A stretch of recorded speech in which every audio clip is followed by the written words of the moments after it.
සද්දේ. ඔව් මේ ජනවාරි 1 වෙනිදා 2026 අපි හැමදාම වගේ අවුරුද්දේ 1 වෙනිදා කතරගමින් පටන් ගන්න හිතාගෙන අපි යාළුවෝ කඩවත අපේ යාළුවෝ සෙට් එක කතරගම බලා ගියා. ඉතින් අපි මේ ඉන්නේ කතරගම දැන් ඇවිල්ලා.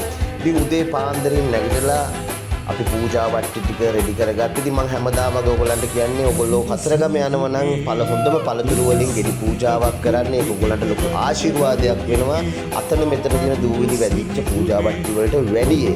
ඉතින් අපි දැන් උදේ පාන්දර නාල කරලා මුලින්ම යන්න තීරණය කරේ කිරිවෙහෙර වන්දනාවට. ඉතින් උදේ පාන්දර 6ත් 7ත් අතර අපි කිරිවෙහෙර ගාවට ගියා. ගිහිල්ලා කිරිවෙහෙර වන්දනා කරලා මඤ්ඤොක්ක දන්සලකුත් වැඳගෙන ඔන්න කතරගම දේවාලයට ආව. ඇත්තටම යාළුවනේ කතරගම දේවාලයේ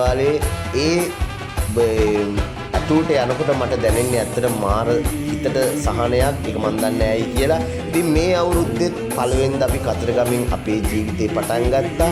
ඊට පස්සේ අපි ගියා ගණ දේවාලයට. ඉතින් ගණ දේවාලෙත් පුදුම ආශිර්වාදයක් කියන්නේ අපි යනකොට ගණ දේවාලේ පූජාව පටන් ගන්නවා. ඉතින් ඒ පූජාවට සම්බන්ධ වෙන්නත් අපිට හැකියාව ලැබුණා. ඉතින් එහෙම අවුරුද්දේ 1 වෙනිදා අපි ලස්සනට පටන් අරගෙන අපි යාළුවෝ ඔක්කොම කතරගම දෙවිහාමුදුරුවෝ වැඳලා ගණ දෙවිහාමුදුරුවෝ වැඳලා කඩවත බලා එන ගමන් ඉතින් විනෝදෙන් ආව. ඕගොල්ලන්ට ජය වේවා. තෙරුවන් සරණයි.